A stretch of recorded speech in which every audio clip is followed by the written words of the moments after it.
ഇത് ഞാനേ പെട്ടെന്നൊരു ഹെയർ പാക്ക് എനിക്ക് എമർജൻസി അത്യാവശ്യം സാധനങ്ങൾ ചെറിയ ഇത്തിരി 1-2 സാധനങ്ങൾ ചേർത്തിട്ട് ഞാൻ ഒരു ഹെയർ പാക്ക് ഉണ്ടാക്കുന്നതാണ് കേട്ടോ. എനിക്ക് ഈ പച്ച കളറ് ഈ പച്ച കളറ് ഈ ചുവപ്പ് കളറ് പിന്നെ ബ്ലാക്ക് ഇതിൻ്റെ അകത്തില്ല. ഈ ബ്ലാക്ക് കളർ കണ്ടപ്പോൾ എനിക്ക് പെട്ടെന്ന് ഞാൻ മുമ്പ് ജോലിക്കൊക്കെ പോയിക്കൊണ്ടിരുന്ന വെച്ചാൽ ഞാൻ ആ സമയത്ത് സാരിയുടെ കാലഘട്ടത്തിലാണ്.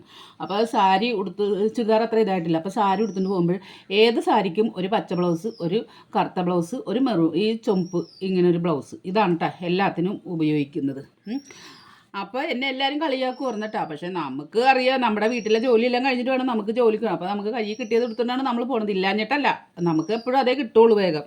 അപ്പോൾ എല്ലാത്തിനും എടുക്കാമല്ലോ നമ്മൾ. അപ്പോൾ എന്നെ എല്ലാവരും കളിയാക്കി പറഞ്ഞു. പിന്നെ കുറച്ച് കഴിഞ്ഞപ്പോൾ അത് ട്രെൻഡായി.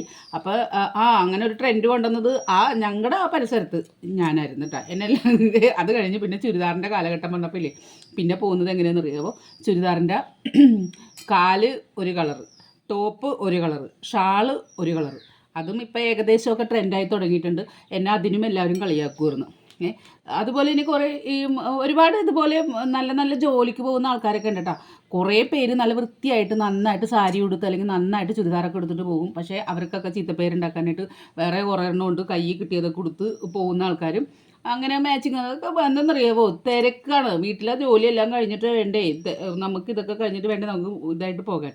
അപ്പം ഞാനിത് പറയാൻ വേണ്ടി വന്നത് എന്താണെന്ന്, ഇപ്പം ഹെയർ പാക്ക് ഞാൻ ഇന്നലെ ഒരു തൃപ്പൂണിത്തുറയിലെ ഒരു പ്രശസ്തമായ ബ്യൂട്ടി പാർലറിൻ്റെ ഉടമ എൻ്റെ ഒരു കസ്റ്റമറാണ്.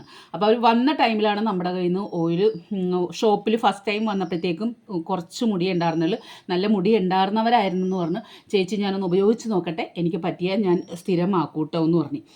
പക്ഷേ പിന്നെ അധികം ആയിട്ടില്ല, ഒരു 5 മാസം ആയിട്ടുള്ളവർ. പിന്നെ അവർക്ക് ഓയിൽ നമ്മൾ അവരുടെ ബ്യൂട്ടി പാർലറിൽ കൊണ്ടുപോയി കൊടുക്കുകയാണ് ചെയ്യുന്നത്. നേരിട്ട് പിന്നെ നമ്മൾ കണ്ടിട്ടില്ല, പക്ഷെ നല്ല അഭിപ്രായങ്ങൾ പറയും.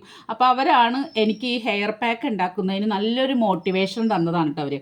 അവരാണ് എന്നെ നിർബന്ധിച്ച് ചേച്ചി എനിക്ക് ഒരുപാട് ഇഷ്ടപ്പെട്ടു ചേച്ചി എന്ന് പറഞ്ഞാൽ അങ്ങനെ പക്ഷേ ഈ കഴിഞ്ഞ ദിവസം ഇന്നലെ അവർക്ക് ഓയിൽ വേണമെന്ന് പറഞ്ഞപ്പോഴത്തേക്കും എനിക്ക് വേറൊരു ആവശ്യത്തിനും എനിക്ക് തൃപ്പൂണിത്തുറക്ക് പോകേണ്ട ആവശ്യമുള്ളത് കൊണ്ടിട്ട് ഞാൻ അവിടെ ചെന്ന് ബ്യൂട്ടി പാർലറിൽ അവരുടെ അവിടെ ചെന്ന് കഴിഞ്ഞപ്പോഴത്തേക്കും ഉണ്ടല്ലോ, അവരുടെ മുടി കണ്ടു കഴിഞ്ഞിട്ട് എനിക്ക് സത്യം പറഞ്ഞാൽ എന്ത് സന്തോഷമായി എന്ന് പറയാം. അവരും ഭയങ്കര ഹാപ്പി.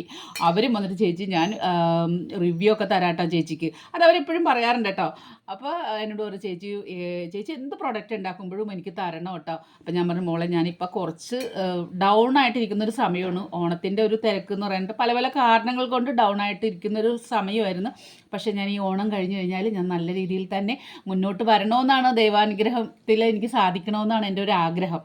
അപ്പം ഇത് ഞാനിങ്ങനെ പറഞ്ഞതെന്ന് വെച്ച് കഴിഞ്ഞാൽ നമ്മൾ എത്ര പ്രായമായാലും നമുക്ക് ഭംഗി വെക്കണമെന്നൊക്കെ എല്ലാവർക്കും ആഗ്രഹം ഉണ്ടാവും അല്ലേ. പിന്നെ നമ്മൾ ചെയ്തു കൊടുത്ത ഒരു പ്രൊഡക്റ്റിൽ അവർ നല്ല സുന്ദരിയായിട്ട് ഇരിക്കുന്നു എന്ന് കാണുമ്പോൾ ആ കസ്റ്റമർ വളരെ സന്തോഷത്തോടെ നമ്മളെ ഇൻവൈറ്റ് ചെയ്യുമ്പോഴും നമുക്ക് ഒരുപാട് സന്തോഷമല്ലേ. അപ്പോൾ കൂടുതൽ സംസാരിക്കണമെന്നൊക്കെ ഉണ്ട്, അതൊക്കെ നമുക്ക് പിന്നെ സംസാരിക്കാം. അപ്പോൾ ഇതൊക്കെയാണ് എൻ്റെ മൂകാംബിക കാച്ചി എണ്ണയുടെ മരട് നെട്ടൂരിൽ നിന്നുള്ള വിശേഷങ്ങൾ. ഓക്കെ.